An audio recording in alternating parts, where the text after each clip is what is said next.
जनपद शाहजहांपुर में कोतवाली पुलिस द्वारा और साइबर सेल और सर्विलांस सेल द्वारा मिलकर एक बहुत बड़े साइबर सिंडिकेट का पर्दाफाश किया गया है, जिसमें निकल के ये आ रहा है कि ये जनपद शाहजहांपुर में साइबर ठगों द्वारा बंगाल और बिहार के लोगों द्वारा यहाँ शाहजहांपुर के लोगों से संपर्क करते हुए यहाँ पर उन्होंने अपने एजेंट नियुक्त कर दिए थे और एजेंट के रूप में ये लोग जगह जगह जाके भोले भाले गरीब लोगों का या छात्रों का, नौजवानों का अकाउंट खुलवाते थे। अकाउंट खुलवाने के आधार पर उन्हें 2-3 हज़ार से 5 हज़ार रुपये देते थे।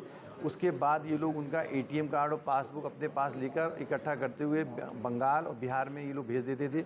उसके बाद जो हम लोगों की जांच से निकल के आया है कि ये इन दोनों देश के 14 राज्यों से ठगी की गई है। विभिन्न प्रकार से लोगों को ठग के अकाउंट ट्रांजैक्शन जनपद शाहजहांपुर के खातों में आया और चूँकि एटीएम बंगाल और बिहार में रहते थे, वहाँ पूरा पैसा निकल के आया है। और चलिए इस खबर पर ज्यादा जानकारी के लिए हमारे साथ हमारे संवाददाता अरविंद त्रिपाठी फोन लाइन पर जुड़ चुके हैं। अरविंद, देखिए, फर्जी बैंक खातों से पैसे की निकासी करने वाले गिरोह का पर्दाफाश किया गया है। 14 राज्यों में इन्होंने करोड़ों की ठगी को अंजाम दिया है। क्या कुछ अपडेट है इस पूरे मामले को लेकर? अब आगे क्या कुछ कार्रवाई की जा रही है?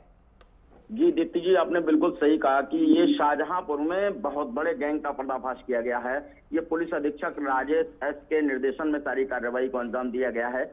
शाहजहांपुर में कोतवाली पुलिस ने साइबर सेल के साथ में मिल करके इस पूरे गैंग का जो है वो काम तमाम कर दिया है। एक हिसाब से जो गिरफ्तारियां की गई हैं, जिस तरीके से पूरी कार्रवाई को अंजाम दिया गया है, उसमें अभी इन्वेस्टिगेशन चल रहा है और भी गिरफ्तारियां होनी बाकी है, क्योंकि 200 फर्जी खाते सामने आए हैं और ये लगभग देश के 14 राज्यों के लोगों से इस तरीके की ठगी की गई है, साइबर ठगी की गई है। और इस पूरे गैंग का अगर सरगना की बात की जाए तो बिहार बंगाल से ये पूरा गैंग ऑपरेट होता है और शाहजहांपुर में इसके एजेंट नियुक्त किए गए थे, जो कि लगातार साइबर ठगी के माध्यम से लोगों के खाते खुलवाते थे, फिर उनका एटीएम और बैंक पासबुक लेकर के अपने आकाओं को भेजते थे, जो कि बिहार बंगाल में बैंक बैठ करके, और जो खाते खुले जाते थे उनमें पैसा जो आता था उसको निकाल लेते थे एटीएम और बैंक पासबुक के माध्यम से। तो इस तरीके की जो ये ठगी के जो किस्से थे,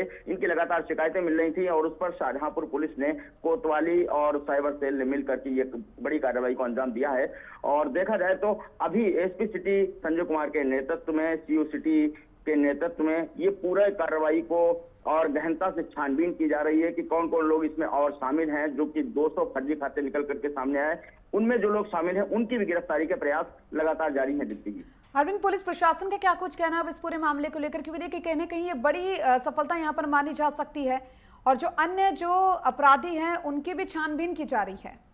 बिल्कुल दीप्ति जी, बिल्कुल। इसमें पुलिस प्रशासन पूरी तरीके से लगा हुआ है, क्योंकि लगभग देश के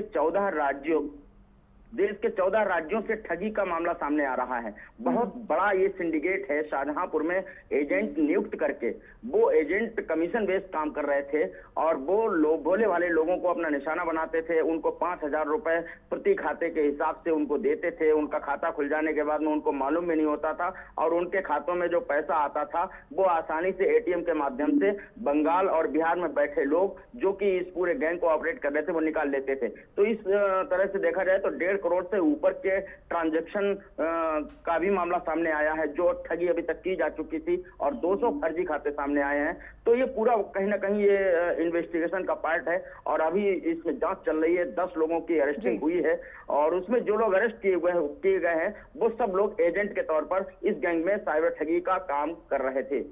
चलिए, बहुत बहुत शुक्रिया आपका तमाम जानकारी को विस्तार से साझा करने के लिए अरविंद।